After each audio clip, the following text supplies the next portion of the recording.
মাননীয় স্পিকার, আপনি অনুমতি দিলে আমি একটু সংক্ষেপে বলে নিতে পারি। বলুন। মাননীয় স্পিকার, আমাদের এটা স্বাভাবিক কথা, আমরা সবাই চলি, সংবিধান আমাদেরকে সেই রাইট দিয়েছে।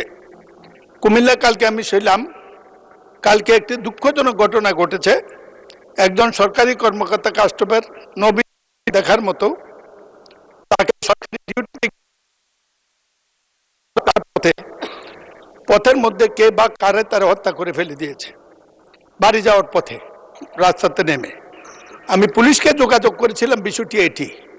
আমাদের সরকার গভীর তেল সংকটকে নিয়ন্ত্রিত করেছে, ইনশাল্লাহ মানুষের এখন আর অভিযোগ নেই।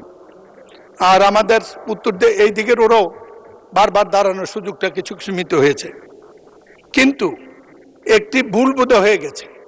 সেটা হলো নিয়ন্ত্রণের ক্ষেত্রে পুলিশকে যখন জিজ্ঞেস করেছি, পুলিশ বলেছে আমাদের তেল সংকট আছে, ডিউটির পরিমাণ কমে গেছে, এত রাত্র পর্যন্ত থাকার সুযোগ নেই। এই লোকটি নির্দয়ভাবে নিহত হয়েছে, কাস্টম কর্মকর্তা। কুমিল্লা মানুষ তাকে পছন্দ করে। কালকে এই মৃত্যুর ঘটনা আলোড়ন সৃষ্টি করেছে। পুলিশ বলেছে তাদের তেল সংকট আছে, তেল নাকি রেশন হয়েছে।